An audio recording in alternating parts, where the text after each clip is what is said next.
जब 14 साल का लड़का क्रिसमस से ठीक पहले गुम हो जाता है तो एक कम्युनिटी इस लड़के की तलाश में अफरा तफरी में पड़ जाता है। उसके माता पिता के व्यवहार पर सवाल खड़े होते हैं, जिससे एक स्ट्रेसफुल और मुश्किल सिचुएशन बन जाती है, जबकि सब ये समझने की कोशिश कर रहे होते हैं कि उनके बेटे के साथ क्या हुआ। ये है हार्ले डिल्ली की सैड स्टोरी।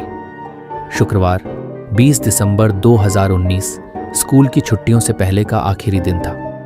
हार्ले डिल्ली इस बात से खुश होता कि अब उसे कुछ हफ्तों के लिए स्कूल का काम नहीं करना पड़ेगा और वो अपने वीडियो गेम्स खेल सकेगा। जब वो घर पर समय पर नहीं पहुंचा तो उसकी माँ ज़्यादा हैरान नहीं हुई। हाल ही में उनके बीच कई बहसें हो रही थीं, खासकर एक टूटी हुई मोबाइल फ़ोन को लेकर, जिसे वे जल्द ही बदलने वाले नहीं थे।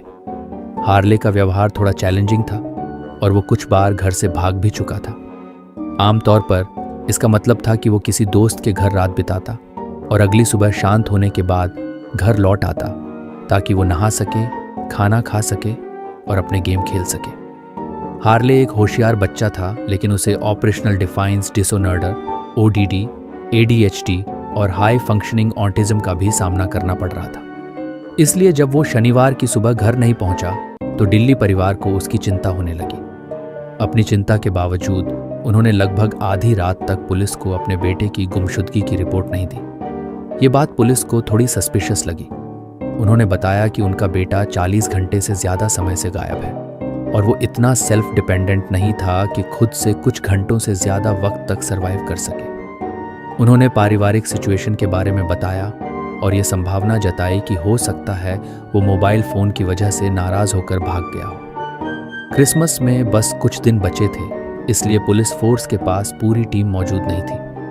ओहायो के छोटे से शहर पोर्ट क्लिंटन में उन्होंने पड़ोसियों से पूछताछ की और परिवार और दोस्तों से कांटेक्ट किया।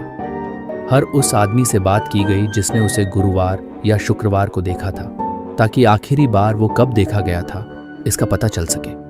सभी जनरल प्रोसीजर्स का पालन किया गया, लेकिन हार्ले के बारे में कोई सुराग नहीं मिला।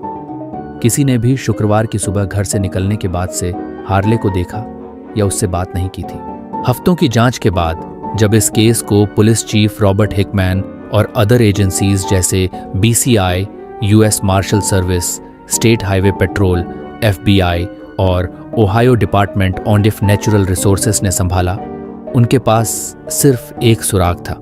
हार्ले को एक पड़ोसी के सर्विलांस कैमरे में देखा गया था जब वो अपनी मैरून पफर जैकेट और ग्रे स्वेट पैंट्स में सड़क पार कर रहा था। वो किसी आम बच्चे की तरह दिख रहा था जो सुबह स्कूल के लिए जा रहा हो। जैसे जैसे दिन और हफ्ते बीतते गए, कई पॉसिबल थ्योरी सामने आई और खारिज हुई कि हार्ले कहाँ हो सकता है। क्या वो इस बार सच में भाग गया था? क्या उसका अपहरण हो गया था? या उसके माता पिता ने उसके साथ कुछ किया? हर पॉसिबल थ्योरी का पीछा किया गया, लेकिन कोई ठोस सबूत नहीं मिला। 3 हफ्तों से ज्यादा समय बाद वे सोशल मीडिया से जुड़े कुछ कॉन्टैक्ट्स की जांच की, लेकिन फिर भी कुछ हाथ नहीं लगा।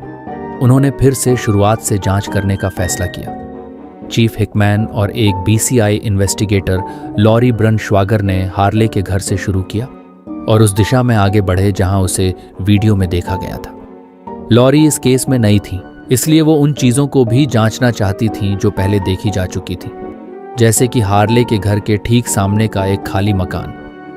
पुलिस ने उस जगह की पहले तलाशी ली थी और खिड़कियों से अंदर झांका था।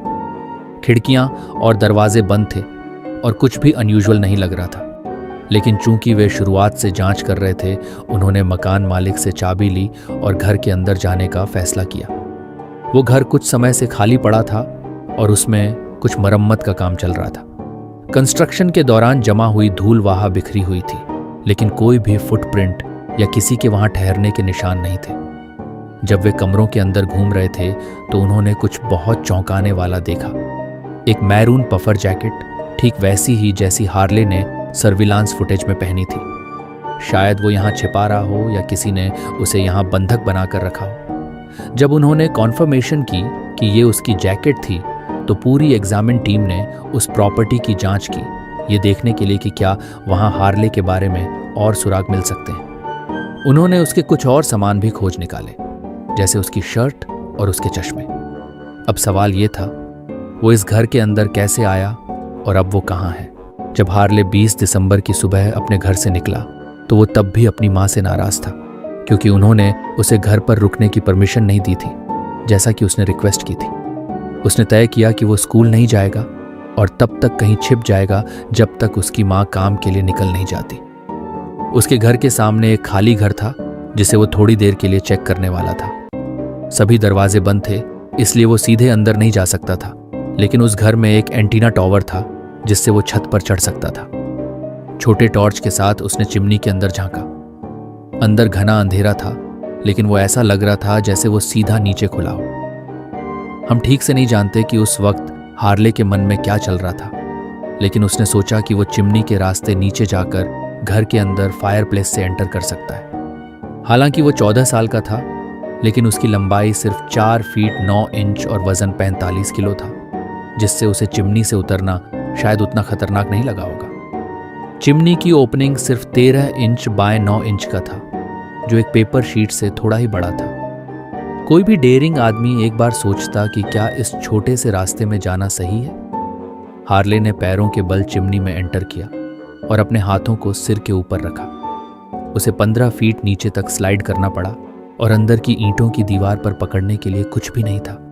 उसकी जैकेट और शर्ट फिसलते समय ऊपर की तरफ खींच गई और जैसे जैसे वो नीचे जा रहा था, जैकेट शरीर से हटने लगी। जब वो चिमनी के नीचे पहुंचा तो उसे एक भयानक सच्चाई का सामना करना पड़ा। वहां कोई फायरप्लेस नहीं था। ये ईंट की चिमनी लकड़ी के जलने वाले स्टोव्स के लिए वेंट थी, न कि कोई खुला फायरप्लेस था। अब बाहर निकलने का केवल एक ही रास्ता था, 15 फीट ऊपर, जहां से वो आया था। उसकी जैकेट और शर्ट शायद उसके सिर के ऊपर खिंच गई, जिससे वो काफी स्ट्रेस में आ गया होगा।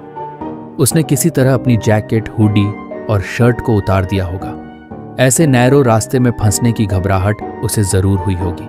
हालांकि जगह बहुत कम थी, हार्ले ने किसी तरह अपने कपड़े पूरी तरह उतारने का रास्ता ढूंढ लिया।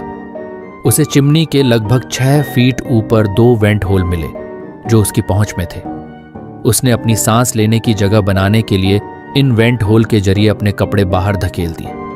यह सब कुछ लगभग चिमनी के निचले हिस्से में पहुंचने के कुछ ही मिनटों के अंदर हुआ होगा। शायद उसने खुद को ऊपर खींचने की कोशिश की होगी, लेकिन वहां कोई सहारा नहीं था जिससे वो खुद को ऊपर उठा सके। हार्ले ने अपने पैरों और टांगों का यूज करके अपने जूते, मोजे और स्वेट पैंट भी निकाल दिए होंगे। उसने वेंट होल का यूज करके ऊपर चढ़ने की कोशिश की होगी, लेकिन अपनी बाजुओं या घुटनों को पूरी तरह से मोड़ ना पाने की वजह से वो ऊपर नहीं जा सका। जल्द ही थकावट ने उसे अपनी चपेट में ले लिया होगा और वो अपनी छाती को पूरी तरह से ना फैला पाने की वजह से उसे ऑक्सीजन की कमी होने लगी होगी। ये बात पता नहीं चली कि हार्ले इस नैरो ईंट के रास्ते में कितनी देर तक जिंदा रहा, क्योंकि वो 23 दिनों तक नहीं मिला, जिससे उसकी मौत का समय और रीजन निर्धारित करना मुश्किल हो गया। हालांकि कोरोनर ने कहा कि वो पॉसिबली उसी दिन मर गया जब वो फंसा था।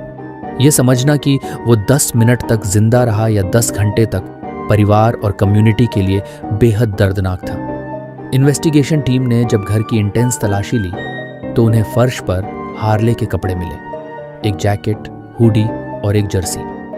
एक और कमरे में उन्होंने वेंट होल के पास हार्ले के चश्मे पाए। जांचकर्ताओं में से एक ने वेंट होल में अपना हाथ डाला और उसने हार्ले के सिर के बालों को छुआ। यह एक दर्दनाक सच्चाई थी। हार्ले दीवार में फंसा हुआ था। दीवारों को खोदने के बाद उन्होंने आखिरकार पता लगाया कि हार्ले ढिल्ली के साथ क्या हुआ था। उसे चिमनी के चैम्बर में अपने पैंट, जूते और टॉर्च के साथ पाया गया। उसकी बाहें ऊपर की ओर थीं और यह स्पष्ट था कि वो छत के रास्ते अंदर गया था, लेकिन वापस बाहर नहीं निकल सका। उसकी मौत का ऑफिशियल रीजन कंप्रेशन से दम घुटना था, जिसका मतलब था कि वो अपने फेफड़ों को पूरी तरह से हवा से भर नहीं पा रहा था। ये एक ऐसी ट्रेजेडी थी जिसे सुधारना असंभव था, और हार्ले ने जो एक छोटा सा फैसला लिया वो उसके लिए जानलेवा साबित हुआ।